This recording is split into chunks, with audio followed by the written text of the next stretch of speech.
నువ్వు నిరంతరం పూజించే రాముడికి వ్యతిరేకమైనటువంటి రావణుడు గొప్పవాడని సినిమా తీశారు.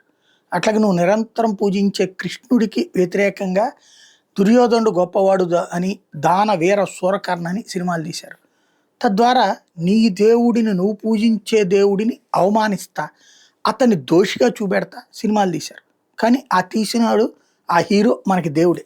అంటే హిందువుల యొక్క ఆలోచన ధోరణి, హిందువుల యొక్క అవగాహన రాహిత్యం. అంటే మన జాతిని, మన ధర్మాన్ని అవమానిస్తూ, అవహేళన చేస్తూ, చెడు మీద మంచి సాధించిన విజయాన్ని కూడా చెడుగా చూపించితే మనం చప్పట్లు కొట్టాం.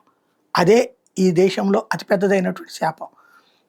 ఇప్పుడు ఇది ఎందుకు చెప్పుకోవాల్సి వస్తుందంటే, తాజాగా ఇప్పుడు ఒక ముస్లిం సామాజిక వర్గానికి సంబంధించిన వాళ్ళు ఎవరన్నా వాళ్ళ దేవుడికి వ్యతిరేకంగా సినిమా తీస్తే ఊరుకుంటారా? క్రైస్తవ సామాజిక వర్గం వాళ్ళు ఎవరన్నా వాళ్ళ దేవుడికి వ్యతిరేకంగా చేస్తే ఊరుకుంటారా? ప్రపంచంలో ఉన్నటువంటి 87 దేశాలు వాళ్ళకి వస్తాయి, 57 దేశాల కోసం వీళ్ళ కోసం వస్తాయి. కానీ భారతదేశం పట్ల అయితే అట్లా ఉండదు. మనకేంటి అంటే ఆడి పాపాన్ని ఆడే పోతాడులే అన్నటువంటి ఆలోచన. దాన్నే వీళ్ళు క్యాష్ చేసుకుంటున్నటువంటి పరిస్థితి. ప్రస్తుతం చూస్తే చివరికి ఇటు ఇంపాక్ట్ కారణంగా వాళ్ళు అవతలోళ్ళు వస్తున్నారు, నిదానంగా ఆక్రమించుకుంటున్నారు. చివరికి హిందువులు మైనార్టీ అయినటువంటి రాష్ట్రాలు, లక్షద్వీప్లో 2.5% మాత్రమే హిందువులు, మిజోరంలో 2.75%, నాగాలాండ్లో 8.75%, మేఘాలయలో 11.53%, జమ్మూ కాశ్మీర్లో 28.44%, అరుణాచల్లో 29%, మణిపూర్లో 31.39%, పంజాబ్లో 38.4% మైనార్టీలుగా హిందువులు ఉన్నటువంటి. రాబోయేటటువంటి రోజుల్లో ఇంకేం జరుగుతుందో తెలియదు.